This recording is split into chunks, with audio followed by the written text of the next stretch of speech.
Mm, Y empezamos en 0, Pues muy bien, muy buenas tardes a todos y bienvenidos a este quinto congreso de investigación clínica y sanitaria que, bueno, para todos los que habéis estado a lo largo de la jornada de ayer y que estéis aquí con nosotros también hoy, como seguro que habéis podido observar, hemos tenido la oportunidad de conocer muchas propuestas de un carácter muy innovador que nos permiten pues, actualizarnos y reflexionar sobre estos avances que están transformando tanto el ámbito sanitario. Actualmente vivimos una etapa de enorme desarrollo tecnológico y científico y es por eso que en este congreso tratamos de reflejar eso mismo, cómo estas nuevas perspectivas se traducen en aplicaciones que se van poco a poco convirtiendo en la realidad del desarrollo sanitario. Y es por eso que en este segundo día pues seguimos desarrollando y seguimos queriendo transmitir ese mismo ideal. Y para ello pues vamos a comenzar en este segundo día de hoy con la primera ponencia del día, que como veréis es de gran interés de avance y práctica bioquímica y sanitaria, que va titulado por Biología estructural y molecular, puente entre la investigación básica y aplicada en salud.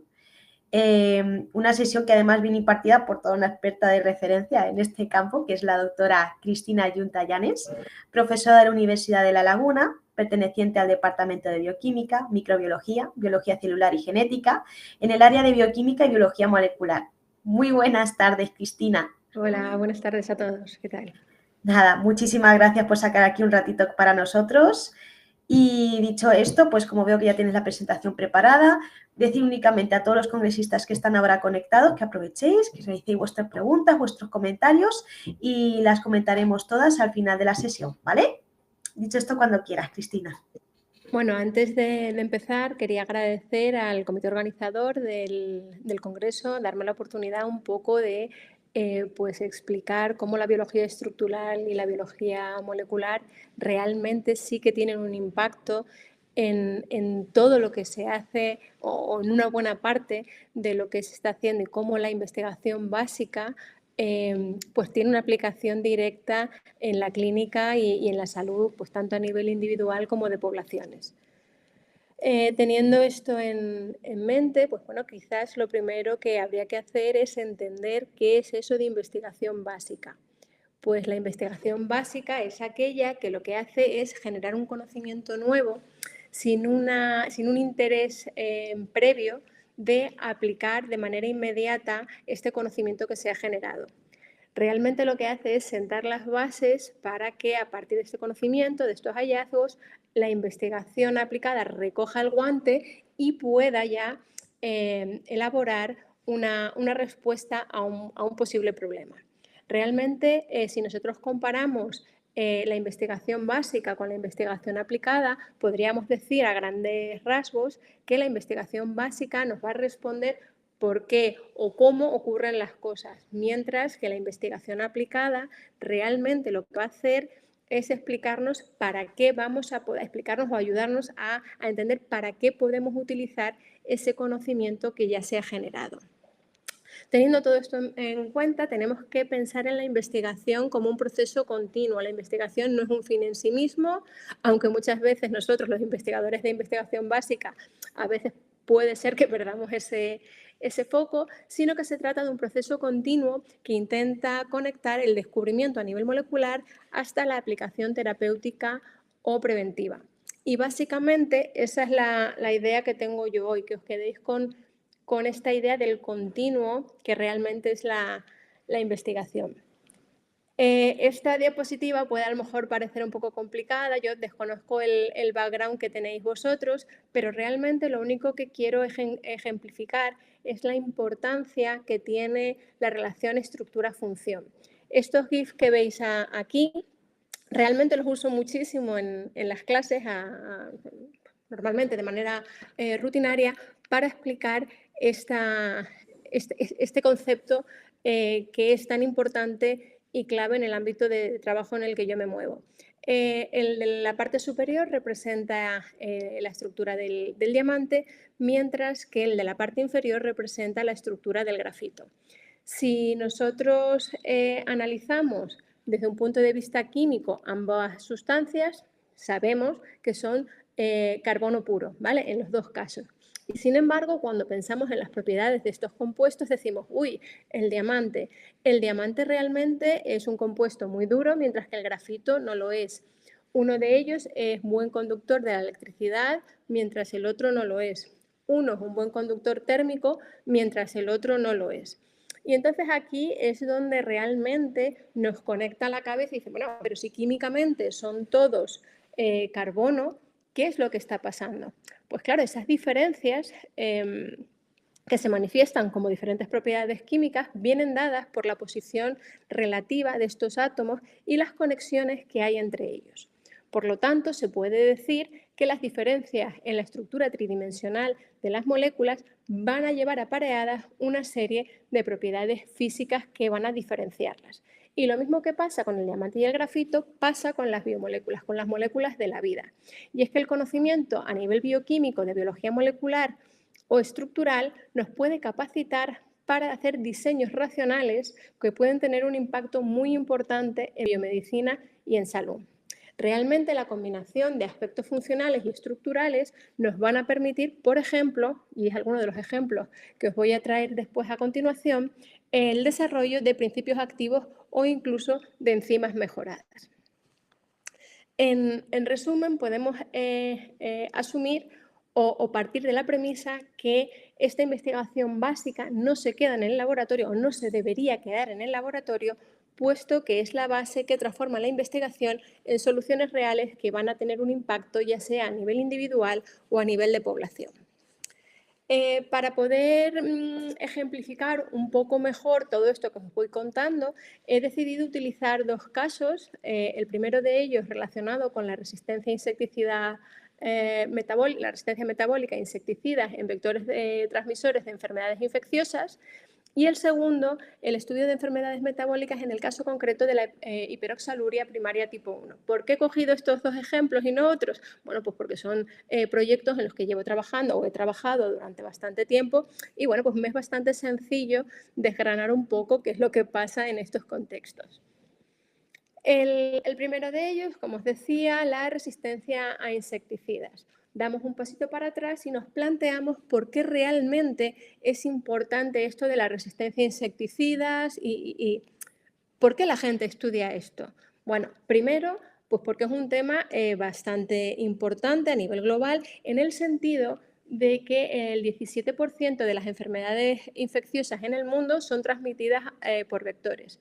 Estamos hablando de que estas enfermedades causan más de 700.000 muertes anuales, mayoritariamente malaria, pero aquí podéis ver muchas otras enfermedades también transmitidas por vectores. Hay más, he puesto simplemente un ejemplo, pero bueno, pues el Zika, el chikungunya, dengue, la fiebre amarilla, etcétera, etcétera.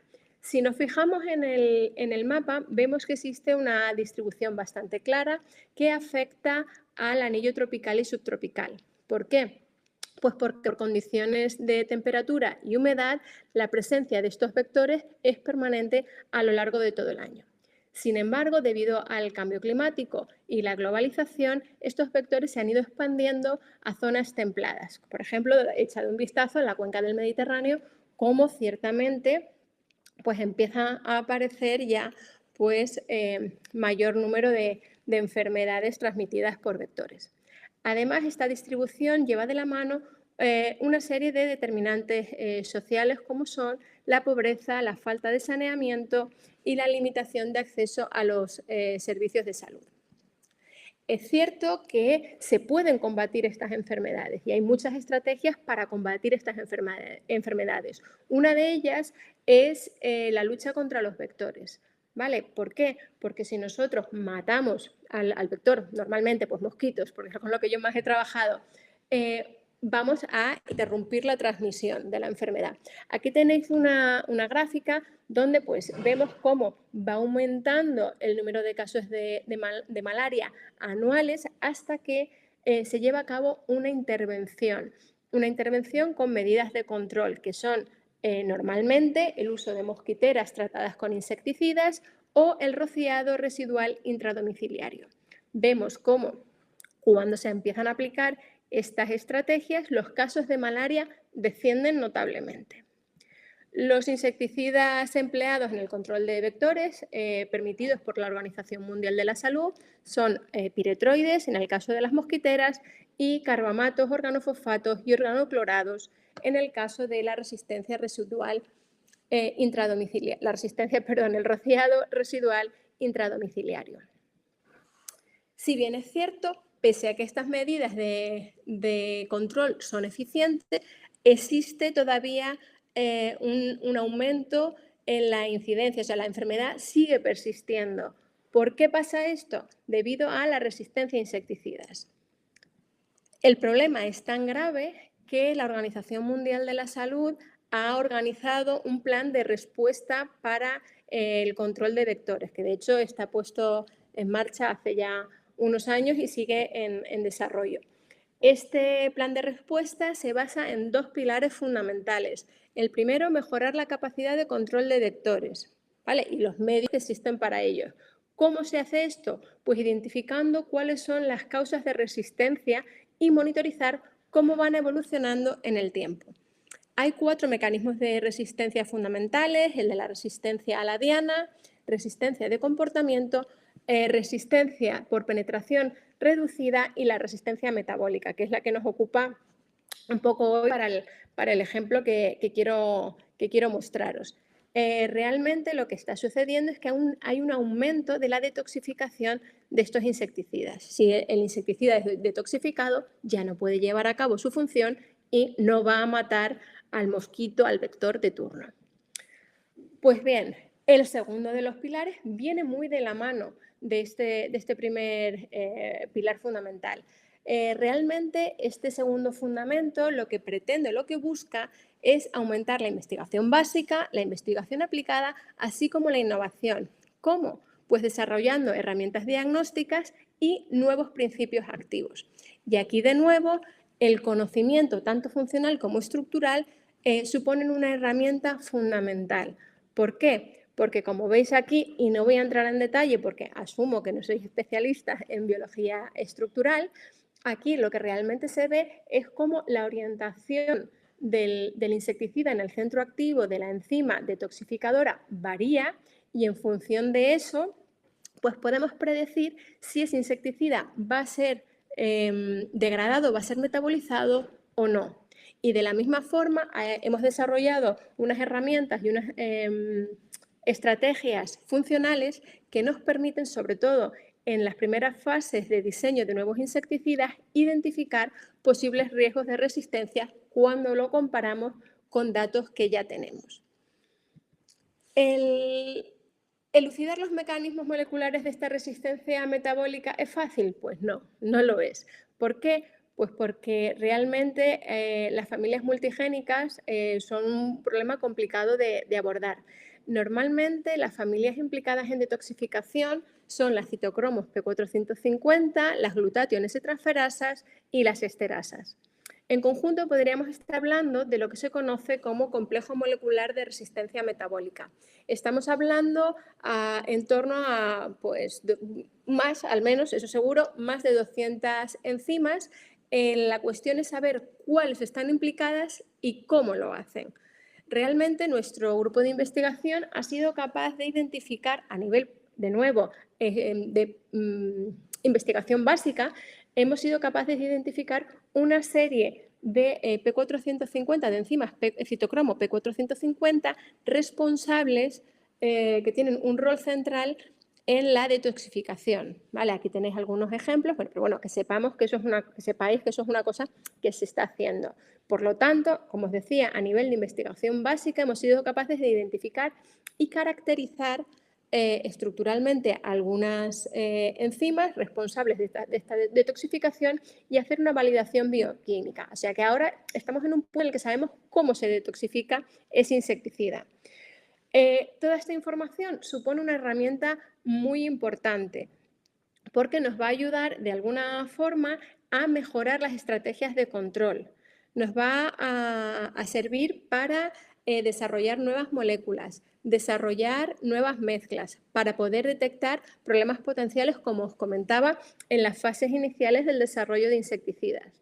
Y de hecho, en la actualidad ya existen unas mosquiteras, vamos a llamarlas la versión 2.0, la versión 3.0, en la que no solamente utilizamos piretroides, sino que estos piretroides se están utilizando en combinación con otros insecticidas que tradicionalmente la Organización Mundial de la Salud no contemplaba en su repertorio de insecticidas para la lucha contra los vectores de enfermedad.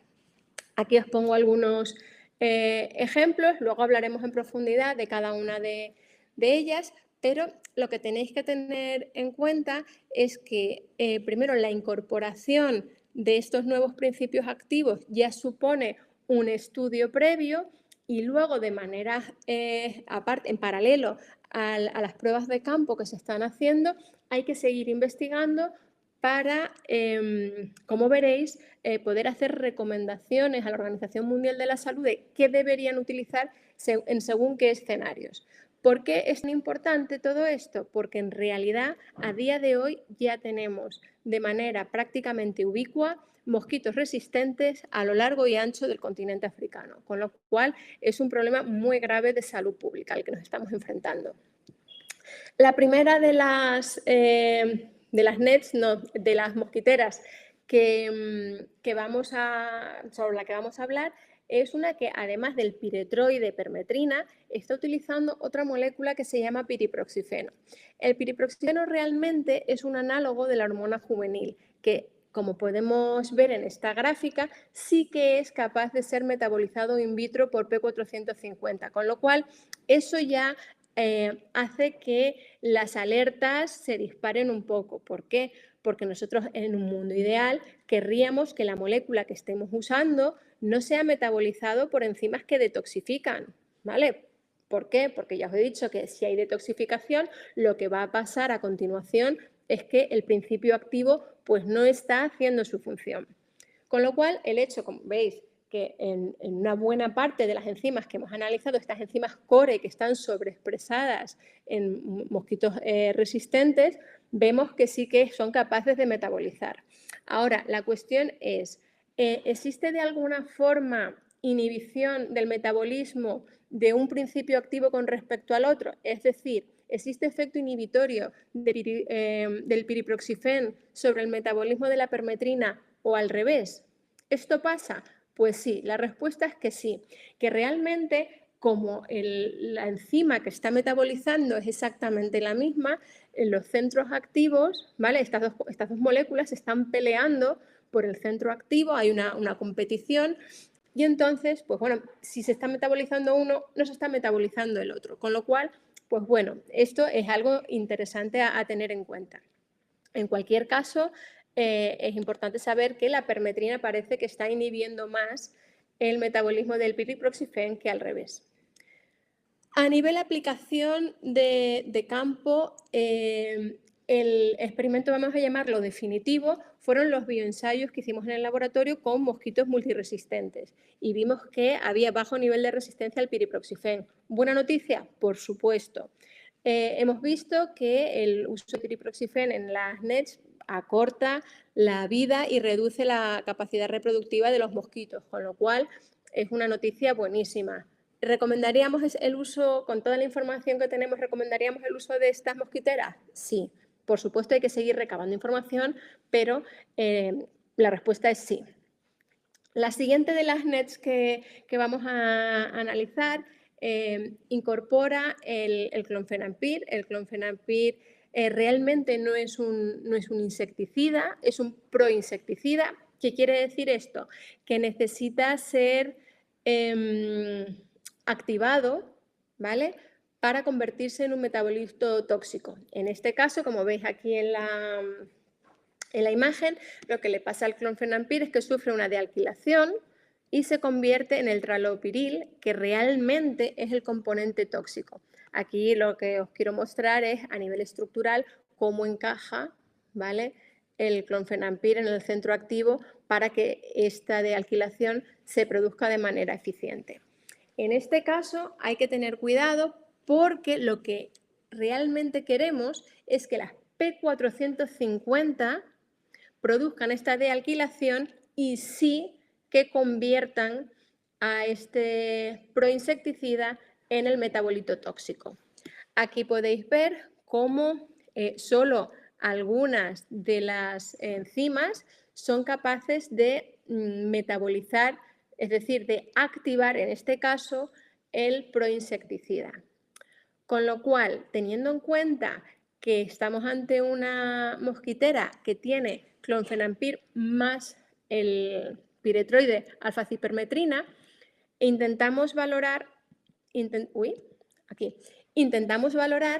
el impacto que tiene la adición de este piretroide en el metabolismo y, por lo tanto, activación del clonfenampir. Si veis la gráfica, utilizamos solamente 2P450, las que mostraban más actividad, y vemos que efectivamente es superior o ronda en torno al 50%, y aquí prácticamente el 100% de metabolización cuando cuando hay ausencia del piretroide, mientras que en presencia del piretroide esta metabolización del clonfenampir cae drásticamente, de nuevo, por esta competencia por el centro activo.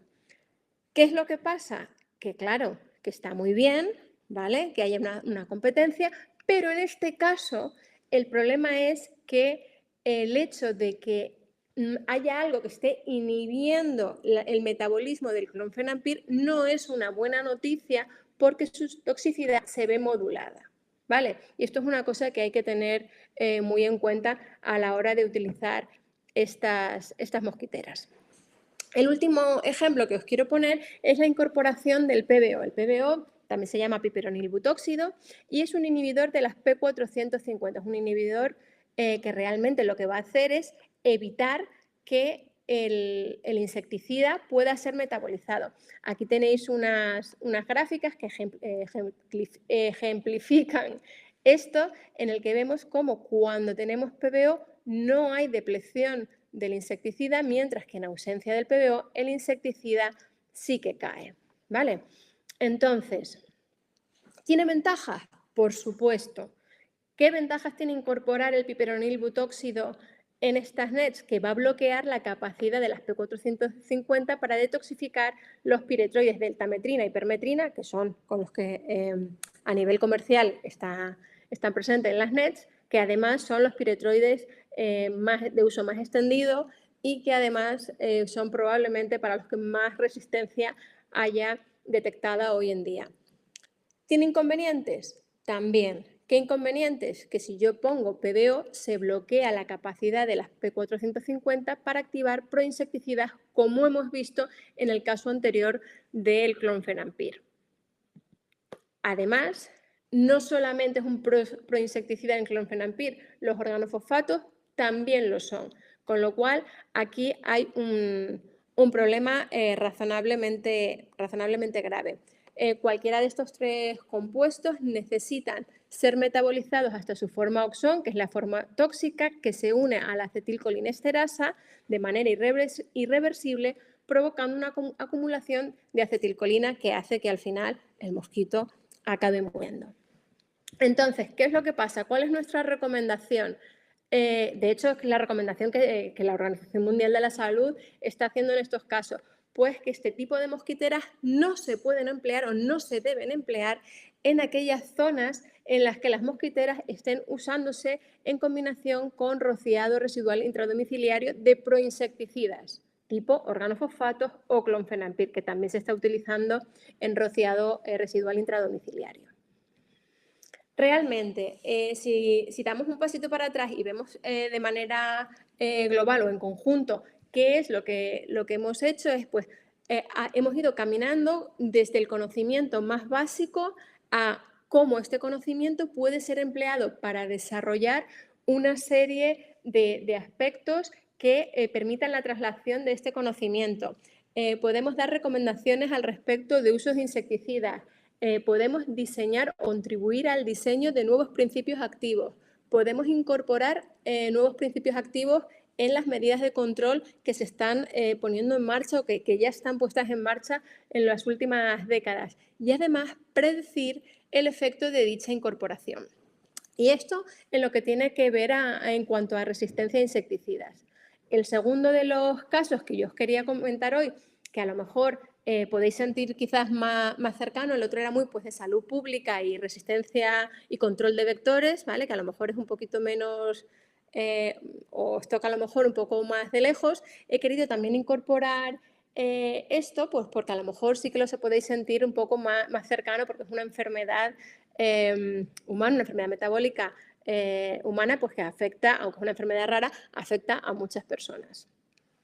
La hiperoxaluria primaria tipo 1 es una enfermedad autosómica recesiva que se causa por mutaciones en el gen AGXT que afecta a la función de la enzima hepática alanina glioxilato aminotransferasa. Cuando esta enzima se ve afectada, se produce un aumento importante de oxalato. Este oxalato se acumula en diferentes órganos y tejidos, por ejemplo, en el riñón, dando lugar a nefrocalcinosis o urolitiasis, produce cristales de oxalato en orina, se acumula en uñas, en huesos y en los casos más graves, además, puede dar lugar a oxalosis sistémica e incluso la muerte.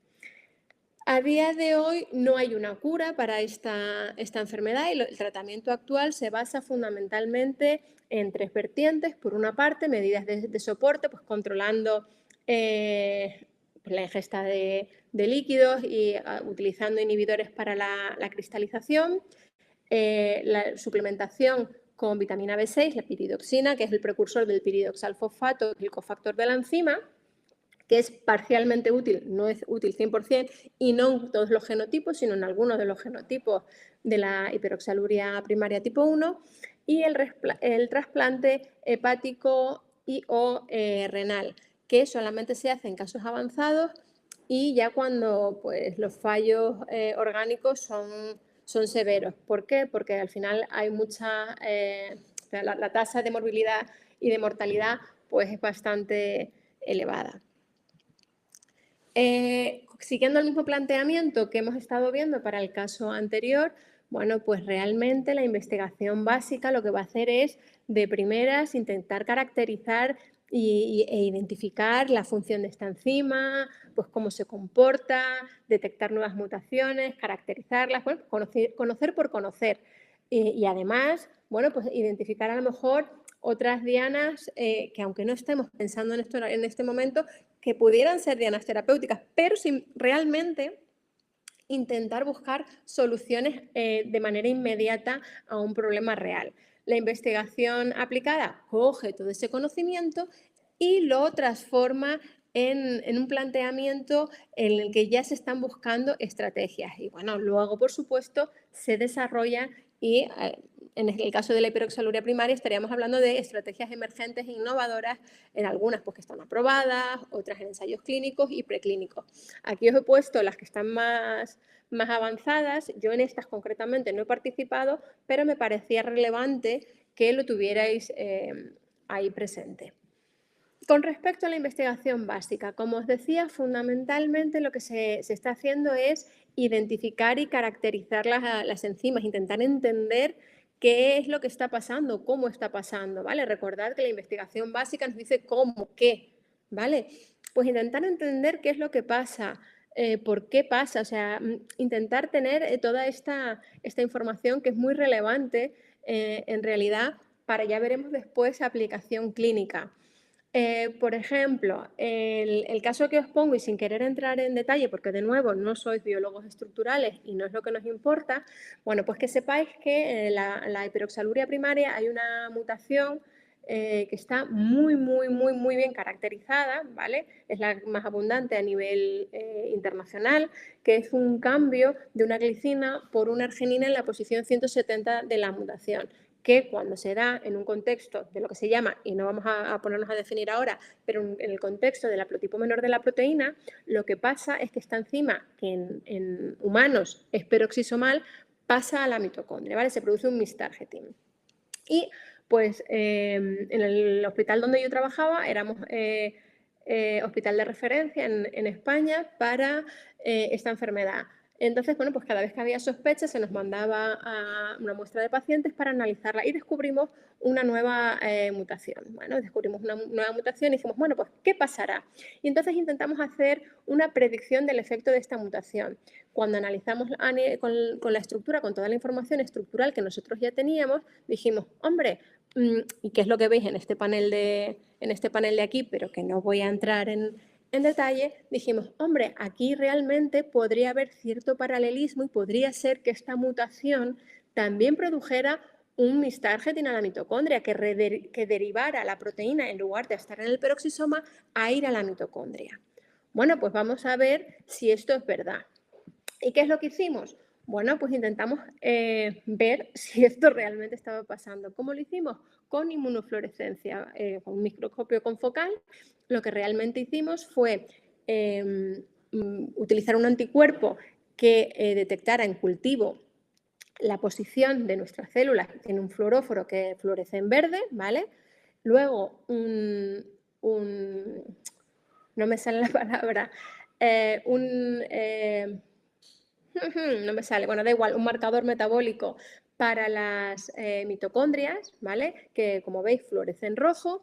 Y luego lo que hicimos fue solapar estas dos imágenes de tal forma que si el marcador metabólico que está tiñendo mitocondrias y nuestra proteína están en el mismo sitio, se va a producir un color así como amarillito, mientras que si no colocalizan y nuestra proteína está en el peroxisoma y las mitocondrias, pues bueno, pues son mitocondrias, ¿vale? No se produce este color. ¿Cómo nos pasó aquí?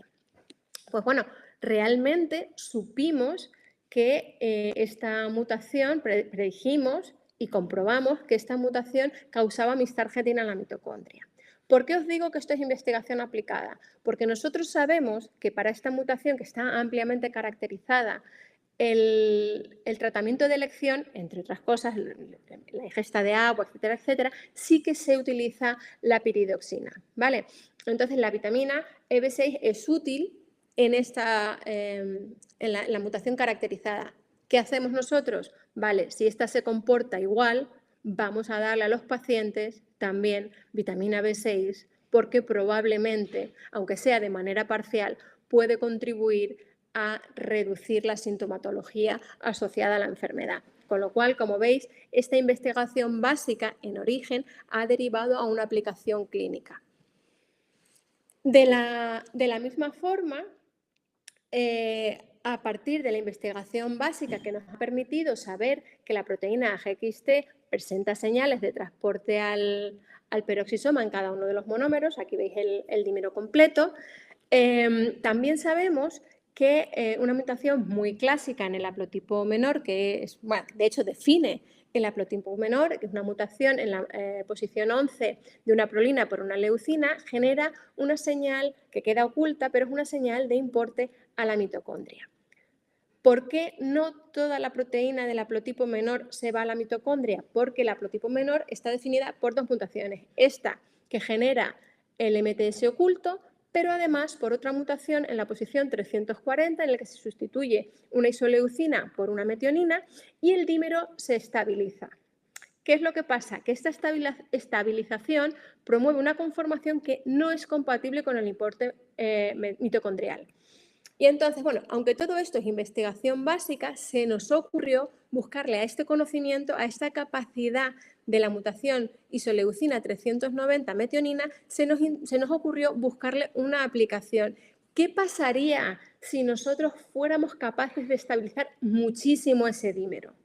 Pues fue lo que nos planteamos y fuimos añadiendo mutaciones en la interfase de los monómeros de tal forma que la adición de mutaciones supusiera una adición de interacciones que podéis ver aquí a nivel estructural. Esta adición de interacciones realmente se tradujo como un aumento brutal, o sea, que está mal, o sea, no es la palabra científica adecuada, pero vamos, un aumento enorme de la estabilidad de la proteína. Y entonces llegamos a la conclusión de que teníamos en nuestras manos un candidato para terapia génica súper potente. ¿Por qué? Porque realmente no hemos pasado de vamos a hacer terapia génica con la proteína wild type, ¿vale? Sin ningún tipo de mutación o alteración, a vamos a hacer terapia génica con una superproteína, ¿vale? Porque si puedes utilizar una superproteína, ¿para qué vas a utilizar el wild type? Y un poco, bueno, pues veis cómo de nuevo la investigación básica nos permite adentrarnos en esta investigación aplicada y, bueno, pues con un impacto a probablemente largo plazo en los pacientes. La última parte que os quiero un poco explicar es esta parte en la que os hablaba de la caracterización y la identificación de posibles dianas terapéuticas. Esto realmente está un poco a caballo entre lo que es investigación básica e investigación aplicada, porque si ya estás pensando en dianas terapéuticas, bueno, ya estás teniendo en mente una aplicación. Pero bueno, ¿qué fue lo que hicimos a nivel de investigación básica en el contexto de nuevas dianas terapéuticas? Bueno, pues identificamos y caracterizamos una enzima, la glicolato oxidasa, que es muy relevante. Y os voy a explicar realmente por qué. Imaginaos un contexto en el que la enzima alanina glioxilato aminotransferasa no funciona o funciona de manera parcial o no está en el sitio adecuado para poder llevar a cabo su función. ¿Qué es lo que sucede? Que el glioxilato se acumula. ¿Quién está produciendo el glioxilato? La enzima glicolato oxidasa. Y si este glioxilato se acumula, ¿vale? Realmente lo que va a hacer es transformarse a oxalato. Y el oxalato hemos dicho que es un ion muy tóxico. Con lo cual, si nosotros de alguna forma somos capaces de inhibir la actividad de esta enzima, seremos capaces de reducir la formación final de oxalato. Pues bien, con eso en la cabeza hicimos una caracterización de la glicolato oxidasa, fundamentalmente de su centro activo, analizando cuáles eran las interacciones fundamentales del oxalato, ¿vale?, con el resto de la cavidad. ¿Por qué es importante eso? Porque a nivel aplicado, esa identificación de interacciones favorece la búsqueda de inhibidores. Y de nuevo, aquí tenéis otra imagen de biología realizada por cristalografía de rayos X, donde podemos ver las interacciones en el centro activo cuando empleamos un inhibidor. Fijaos que los inhibidores realmente lo que están haciendo es mantener básicamente las mismas interacciones que el producto de la reacción metabólica, de la reacción bioquímica. Pues bien, lo que os decía, inhibidores que mimetizan las interacciones del glioxilato-oxalato en el centro activo y pues se preestablecen las relaciones estructura-actividad que permiten hacer un diseño racional de inhibidores. En este caso, bueno, en investigaciones posteriores se ha dado con una serie de inhibidores que son derivados del ácido salicílico, ¿vale? Que es lo que podéis ver aquí, que además han sido testados en hepatocitos con bastante buen éxito y bueno, en ratones transgénicos. En resumen, de nuevo, una vez más, estamos en un escenario, un caso completamente diferente, pero en el que vemos cómo la biología estructural y la bioquímica se han convertido en herramientas fundamentales en el desarrollo del conocimiento básico, por una parte, y que realmente en ellas se sustenta la traslación de dicho conocimiento de manera aplicada. En este ejemplo que os he puesto, realmente vemos cómo la predicción del efecto de una mutación puede tener un efecto, un impacto bastante importante en la elección del tratamiento. Podemos diseñar proteínas más estables para ser empleadas en terapia génica y podemos identificar y caracterizar nuevas dianas terapéuticas con la idea de ser empleadas en el diseño racional de fármacos. Ahora sí que para concluir de verdad, me gustaría que os fuerais de aquí o esta tarde, mañana, o que os quedara un poco para siempre esta reflexión sobre que la investigación básica nutre a la investigación aplicada y que de manera conjunta este conocimiento va a impulsar la innovación que se traduce en soluciones en salud reales, para gente real, para poblaciones reales, que realmente el motor de la innovación en biomedicina y en biotecnología surge en los laboratorios de investigación básica y que es muy importante comprender las estructuras y entender la función para poder guiar intervenciones futuras. Y bueno, antes de acabar, quiero pues, agradecer a todas las personas que de alguna forma han estado implicadas en este trabajo y a todas estas instituciones que han permitido el desarrollo de los trabajos que os he presentado y llegar a estos resultados.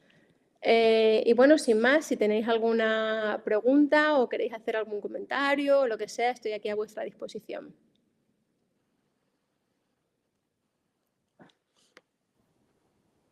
Vale, pues fenomenal, Cristina. Muchísimas gracias por tu aportación. O sea, creo que es súper importante la relevancia de la información y de la investigación básica que estáis realizando. Súper relevante cómo influye esta resistencia a los insecticidas, que habrá gente que muchos pensarán que queda aún un poquito lejos. Pero sí, bueno, por eso... el cambio climático trae consigo también muchos cambios, cada vez hay mayor presencia de vectores, ¿no?, en el Mediterráneo y al final, oye, es una información, es una herramienta muy importante de prevención y desarrollo de nuevas estrategias, además de que, como comentas, es un problema público. Es un problema público y que afecta a millones de personas. A todos. Y qué decirte, pues igual con el caso de la hiperoxaluria, son este tipo de investigaciones las que se desarrollan y trabajan con mucho esfuerzo, pero oye, lo podéis llevar con mucho orgullo porque son este tipo de desarrollos los que mueven el mundo. Así que muchísimas gracias por traerlo aquí con nosotros. Y tenemos por aquí un par de preguntitas. Vale. Nos pregunta Manuel. Buenas tardes, enhorabuena por vuestra maravillosa investigación. Me gustaría conocer cuánto se tarda en transferir este conocimiento a los posteriormente desarrolladores de estas nuevas moléculas insecticidas y su aplicación en estas zonas de riesgo. A ver, eso depende, ¿vale? Y depende, pues como todo, primero del dinero que se meta en la investigación. Suena muy crudo, pero es así. Yo, por ejemplo, os puedo decir que a nivel de... o sea, yo he trabajado tanto en organismos públicos como en empresas privadas, ¿vale? Lo que os he presentado es de organismo público, pero sí que es verdad que en el caso de... Pues yo trabajaba en la Escuela de Enfermedades Tropicales de Liverpool y asociado hay una cosa que se llama IBCC, que es el Innovative Control Consortium, o sea, que está muy bien, y que recibe muchísimo dinero de muchas fundaciones, tiene proyectos que reciben de verdad mucho dinero. Y entonces está montado todo de tal forma que además incluso colaboramos con empresas, o sea, directamente hay colaboraciones con empresas, y yo creo que os puedo decir los nombres, no creo que haya problema, pero vamos, Syngenta, BASF, Sumitomo, algunas de las que os he enseñado, que directamente colaboran con nosotros para que los ayudemos al desarrollo. O sea, ellos ya están en el camino de desarrollar algo, ¿vale? Y como nosotros hemos desarrollado una serie de herramientas que pueden o sea, levantar red flags cada vez que hay algún tipo de problema, pues directamente nos mandan los compuestos para que nosotros los probemos y les digamos, no, no, no, no, no. Muchas veces sabemos qué compuestos son, sí, ¿vale? Y entonces también con la estructura y el conocimiento estructural podemos ayudarlos a orientar qué cambiaría yo en función de los resultados que estoy obteniendo. Muchas otras veces se colabora a ciegas. ¿En qué sentido? En que ellos me mandan el compuesto 1, el compuesto 2, el compuesto 3 y entonces yo hago un informe para el compuesto 1, el compuesto 2 y el compuesto 3 dando mi opinión, pero no puedo analizar más allá porque desconozco la información, desconozco la estructura, pero ellos en su empresa tienen después personas que van a tomar esa información y la van a analizar y entonces, bueno, de una manera razonablemente rápida, y cuando digo razonablemente rápida no son meses, ¿vale? Claro, no son meses, ¿vale? De la manera razonablemente rápida, o sea, mira, para que os hagáis una idea, y me voy a equivocar en las fechas, pero, ¿vale? Porque me voy a equivocar. El clonfenampir llevábamos prácticamente desde 2014, ¿vale? Trabajando con él. Te voy a mentir porque no lo sé, pero en el 2020 salió al mercado, no lo sé, ¿vale? Entonces, porque también hay que pasar pruebas, controles, si es cosas que se está utilizando para otra ya está puesta en el mercado, los controles son menores, pero si realmente es un insecticida nuevo, pues todo se ralentiza un poco y bueno. Y en relación, porque voy a aprovechar la otra pregunta que, que han hecho, con la inteligencia artificial y cómo se puede incorporar a esta información. Pues en realidad es muy útil, ¿vale? Vamos a partir de que es muy útil y ya incorporo aquí mi experiencia en la empresa privada y que de eso sí que no puedo hablar, ¿vale? No os puedo dar ejemplos concretos, pero, por ejemplo, la creación de un fármaco y poner un fármaco en el mercado, el promedio, ¿vale? Suele ser 10 años. Con la inteligencia artificial, muy probablemente esto se va a reducir, porque hay muchas cosas, o sea, por ejemplo, a nivel estructural, yo no sé si la persona que lo comentaba, pues no hablaba de AlphaFold, pero vamos, AlphaFold es una herramienta de inteligencia artificial que lo que hace es darte un modelo de plegamiento de proteínas que antes era impensable hacerlo si no era de manera experimental, ¿vale? Que adelanta mucho. ¿Se equivoca? Alguna vez, ¿vale? Entonces luego, por supuesto, hay que hacer validaciones complementarias, no te puedes quedar con ese resultado y ya está, pero vamos, ayuda mucho. Entonces, pues los tiempos dependen. Cuanto más dinero, más rápido. Es horroroso, pero es verdad. Al final, todos dependemos de lo mismo, del dinero y ya está. Y esta, pues, Sí. van lentos, son procesos que van muy lentos. Sí. Vale, pues no sé si hay alguna otra pregunta, alguna otra cuestión. Bueno, yo no sé si te, por preguntarte, igual que nos has comentado lo de los insecticidas, el caso de la hiperoxaluria, ¿algún otro campo en el que estéis trabajando así ahora mismo? Pero no tiene, o sea, hay cosas que yo hago, pero como no Sí. tenían que ver con biomedicina, pues no lo incluí. Pero, por ejemplo, una cosa en la que estuve trabajando también un tiempo es a nivel biotecnológico intentar conseguir una molécula que ayuda a las plantas en sequía. Nosotros, por ejemplo, trabajamos durante un tiempo con plantas de tomate, ¿vale? Sí. Sí, lo que pasa es que cuando uno pues, no tiene agua, ¿qué es lo que pasa? Que las plantas tienen unas células que se llaman estomas, que es por donde se produce el intercambio gaseoso, y que dependiendo de si hay agua o no, van a estar abiertos o van a estar cerrados. Entonces, claro, si se cierran y no se abre porque no hay agua, ¿vale? ¿Qué es lo que pasa? Que vamos a tener una planta de tomate raquítica, básicamente. Claro, básicamente. Entonces, pues a nivel investigación básica se ha intentado pues analizar toda la cascada de transducción que implica quinasas, fosfatasas, receptores de ácido abscísico, que es una hormona vegetal, para ver pues, cómo son estas interacciones y estas dinámicas. Y a partir de ahí y del conocimiento estructural, diseñar una molécula que de hecho se ha patentado. Yo no, no he participado en la patente, pero sí en toda la caracterización previa, para conseguir que estas plantas soporten mucho mejor las condiciones de sequía. Entonces, bueno, pues sí, se hacen cosas en muchos campos, ¿vale? Sí. Vamos, es que las aplicaciones son infinitas, es que es la base de la vida, la biología molecular es que es la base. Algo en lo que yo no he trabajado, pero me interesa del lado del paciente. Yo soy celíaca, ¿vale? Pues yo sé que hay un grupo en Barcelona que trabaja a nivel estructural en celiaquía y están viendo si encuentran una molécula que de alguna forma haga que la respuesta inmune no se desencadene cuando tú comes trazas de gluten. Pues claro, o sea, yo lo sigo, eso es investigación básica. Sí, bueno, básica, ya tiene un puntito de investigación aplicada. Sí. Estoy rezando. que llegue algún día al mercado. Entonces, al final está todo conectado. Está todo conectado. Es la reflexión con la que yo quiero que vayáis, que lo que se hace hoy en el laboratorio probablemente esté arreglando problemas de dentro de 5 años o de dentro de... Efectivamente. Menos, pero esa es la reflexión que quiero hacer, que la investigación básica, que a veces se descuida mucho, ¿vale?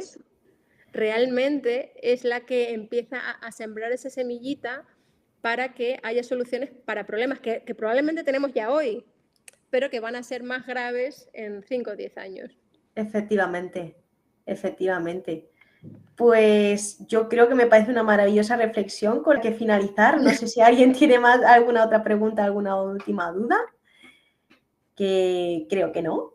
Así que, bueno, por mi parte, que decirte, Cristina, que muchísimas gracias por traer aquí tu investigación, tu trabajo. Para nosotros es un placer y un honor. Tienes en Inclisa tu casa para lo que necesites, Muchas de gracias. verdad. Y nada, muchísimas gracias también a los congresistas por vuestros comentarios, vuestras preguntas, por estar al otro lado de la pantalla.